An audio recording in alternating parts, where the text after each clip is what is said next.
Okay, so we're going to start our discussion of A Gesture Life by Chang Rae Lee by looking at going chapter by chapter through the novel. I just think this might be the easiest way for you to sort of read a chapter and then watch the lecture, since it's such a sort of long novel. So you get to sort of keep pace on your own. So today's lecture, we're going to deal with chapter 1. We're introduced to the character of Doc Hatta, and we get little glimpses of who he is, but uh, we sort of establish him as an unreliable narrator, and I'll explain what that is in a moment. So let's take a closer look at chapter number 1 in A Gesture Life. So we're in chapter 1. We're introduced to Doc Hatta. And he lives in the small, sort of wealthy village of Bedley Run in, I think, New York State. And he, the very first line gives some indication that perhaps Doc Hatta is not being fully truthful with us, his audience. He says, "People know me here. It wasn't always so." And then further down in that paragraph, he says, "In my case, everyone here knows perfectly who I am." However, even though he says this, by the end of the chapter, we're already questioning that statement because he isn't truthful to Mrs. Hinkie, who now owns his medical supply store. So there are certain things that he will say as the narrator that we begin to question as the reader. So this would characterize Doc Hatta as an unreliable narrator. So there might be things that he says that we question, or we don't quite know if he's telling us the whole truth or the whole story, or if he's leaving things out or being biased or flattering to himself. So that's sort of part of the mystery, and as readers we have to be sort of skeptical and question whether he is being truthful or being as honest as he can be. It becomes very apparent that Doc Hatta is somebody who cares a lot about what people think of him, and he wants to portray himself as somebody who gets along well in society. He wants the approval of others. So he doesn't want to rock the boat at all. He just wants to sort of be under the radar and fit in. So the sense of social belonging is very important to him. And his reputation, he is very much wrapped up in his reputation within this community, and as we'll discover as the text goes on, he always wants to sort of maintain the prestige of his reputation.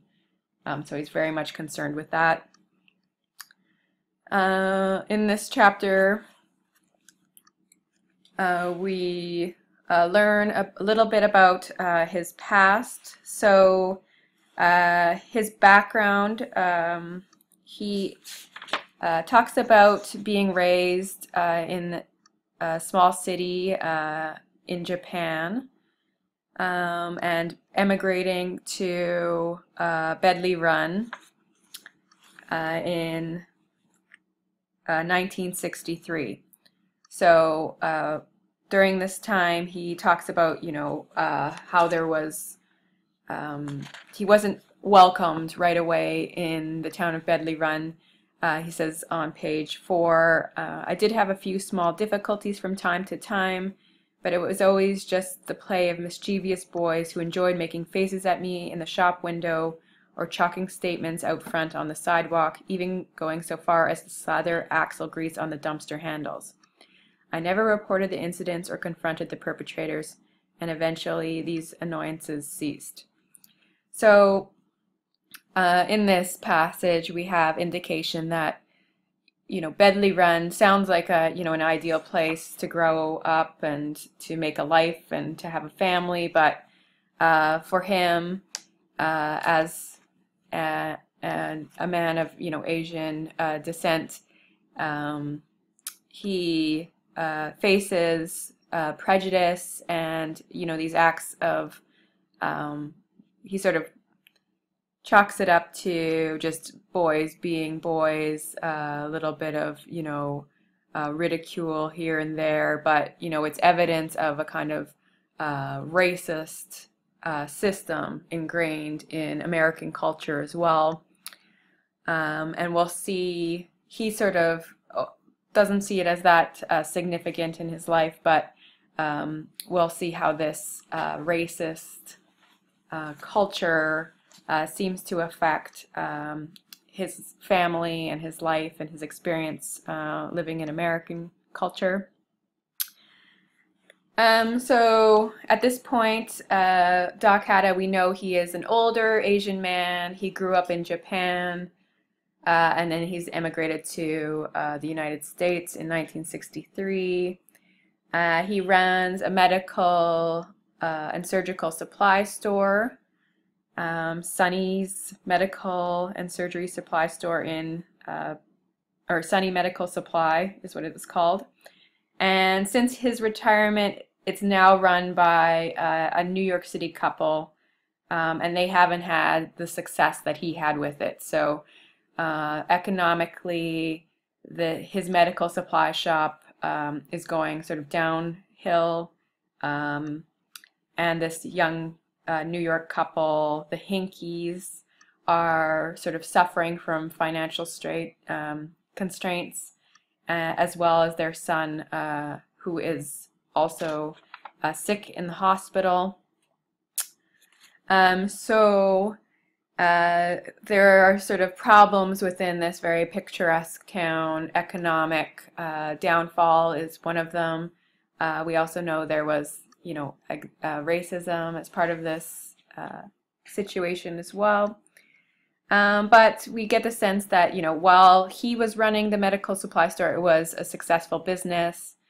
And now he is, retired for at least 3 years, and he's just sort of living his life as a well-known figure around town.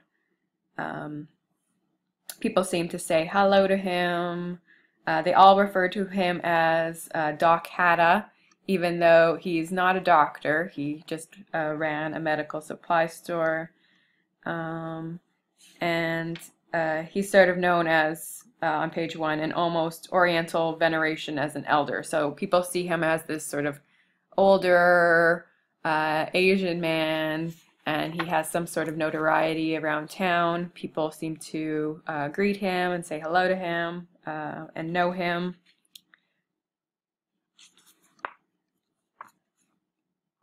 And in regards to his reputation, or the way that he describes himself, on page 5, we get a little clue of his personality. So at the top of the page, it says, "I know there are those who would say I've too keenly sought approval and consensus. And if over the years I've erred on the side of being grateful, well, so be it. I think one person can hardly understand why another has conducted his life in such a way, how he came to commit certain actions and not others, whether he looks upon the past with mostly pleasure or equanimity or regret. It seems difficult enough to consider one's own triumphs and failures with perfect verity, for it's no secret that the past proves a most unstable mirror, typically too severe and flattering all at once, and never as truth-reflecting as people would like to believe it." So if we unpack that quotation a little bit, we can make sense of what he's trying to say about himself. So he says, "I know there are those who would say I've too keenly sought approval and consensus." So we don't quite know who would be criticizing him in that way, but he sort of acknowledges that he is somebody who uh, keenly seeks approval and consensus. So he wants approval. He wants to conform, right? So consensus, he wants to be part of the status quo. And he cares about how other people view him. So he doesn't want to embarrass himself. He doesn't want to shame his name, or become a kind of a humiliated person or ruin his reputation. So he's very much concerned about how others view him. And he talks about the past a little bit there. So he says there's no way for us to know the perfect truth, perfect verity of how somebody talks about the past. So in a way, you know, that's true, right? Because we remember the past subjectively. I might remember an event one way, but so there was somebody else who also experienced that, they might remember it in a different way. So the truth is always sort of subjective and variable based on who's telling the story. But we have his story, right? So we're getting Doc Hatta's voice throughout the narrative. So he is the only storyteller that we have access to. So we see the elderly Doc Hatta visit his old store, and it's been 3 years since he's retired, and everything looks a little bit shabby, right? There's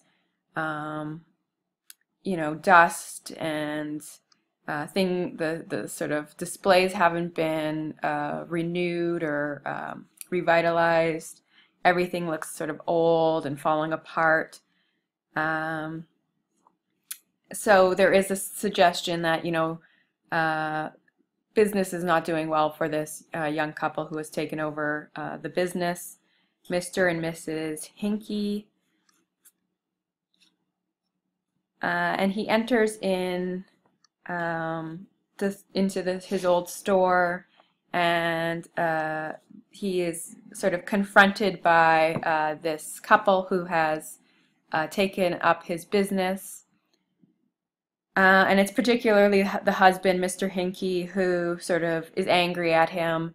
They're in sort of financial turmoil. The business is failing, and Mr. Hinkie sort of blames Doc Hatta for the failure. They're on sort of the brink of foreclosure.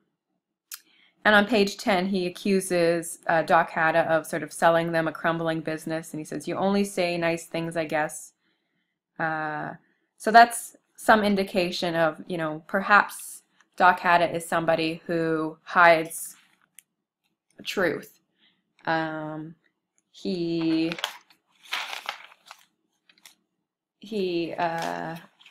sort of by implication, it's suggesting that Hatta has hidden some information, any information that is negative, and even sort of deceived this young couple when they bought the business. But he understands that this couple is also going through a difficulty, and that their son is also sick, so he understands that they're dealing with more than one problem, both financial and then this personal family problem.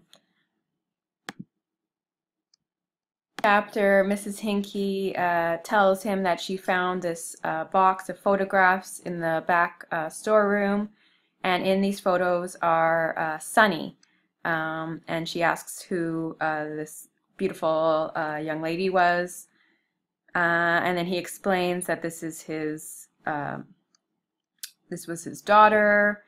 She came from Japan, and then many years ago she went back to Japan. So this is the story he tells Mrs. Hinkie. And then on page 14 we get him saying, this is at the top of the page, "I wish that I hadn't spoken inaccurately about Sonny to Mrs. Hinkie, but the moment, like so many others, passed too swiftly, as I didn't feel I could explain things without further complication and embarrassment." So right there we know he hasn't been telling the truth to Mrs.